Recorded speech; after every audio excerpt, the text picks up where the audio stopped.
Hey guys, welcome back. It's Mike with K.I.S. Dog Training. Today we are going to talk about something I refer to as owner absent behaviors, and this is a situation I had with a client this week.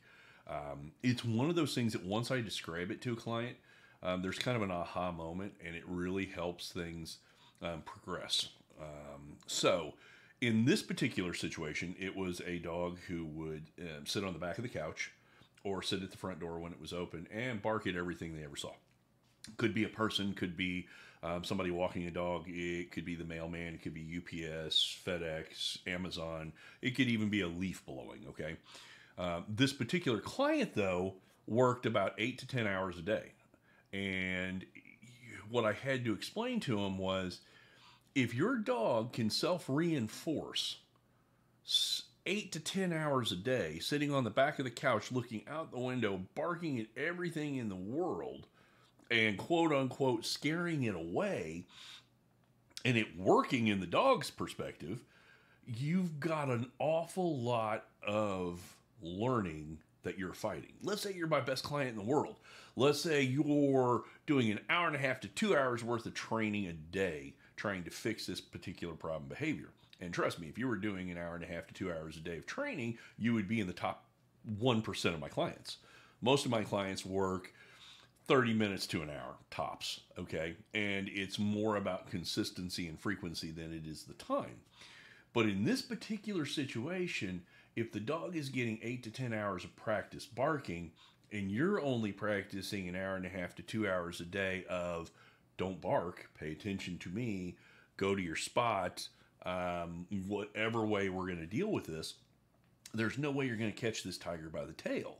So, with a real simple conversation, the client kind of looks at me and goes, wow, okay, well, what do we do next? Well, there's a ton of things you can do. We could do something as simple as just shut the curtains. Now, you got to make sure the dog's not going to tear up your curtains when you're gone trying to look out the window, because that's a behavior that they have done. But I have seen situations where you just shut the curtains and the dog quits barking. I've used wax paper to tape up in the window so that it's a frosting effect, and see if that works. I want them to try the wax paper first before we spend the money having somebody come out and frost the windows or use some kind of window tint. There's all sorts of designs out there that can take the visual acuity away. If it's noises, we've even done things like put white noise machines at the front door to where they don't notice the sounds. Okay, we can put the dog in a crate if the dog is crate trained.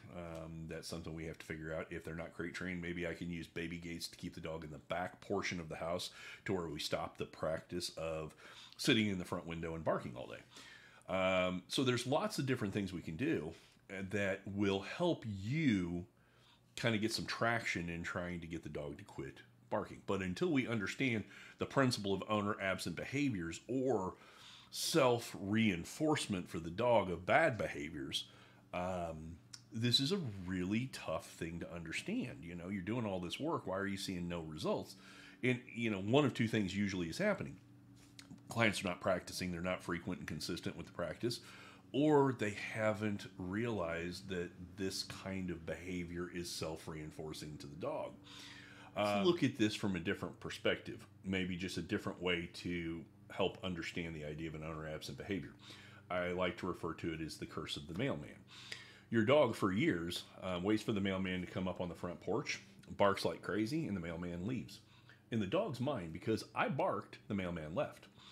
In reality, the mailman simply left that house and went to the next door neighbor so that they could deliver that mail. But the dog can do that day in and day out, and then they start thinking, because of what I'm doing, the mailman's leaving, so it's a self-fulfilling prophecy that if I want the mailman to leave and I'm protecting my territory, all I need to do is bark.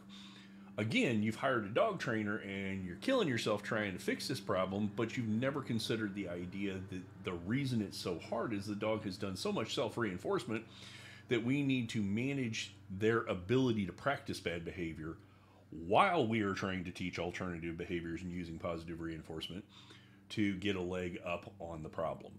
So, all I really want you to do is, if you're having problems with training your dog, is to stop, think outside the box, and consider, is there something going on that's self-reinforcing to the dog when I'm not around that is making it harder for me to achieve my results? It's just a different way of looking at things. I'm definitely the positive reinforcement trainer that wants to reward the snot out of the behaviors I want so that they'll repeat. I don't want to wait till the dog makes a mistake and try to punish them out of the behavior. Okay. So again, this is just a different way of looking at it. It was something that we dealt with last week with a client. So it was something that I figured might help a few people out there. Please use Facebook, email us, info@kissdogtraining.com, call us 913-269-7595, reach out via social media, and let us know what you want us to cover. There's all sorts of little topics like this that can help other people and maybe help you with your dog. It's Mike with K.I.S. Dog Training. Come back again. We'll talk more stuff about dogs and we'll have some fun. Talk to you later.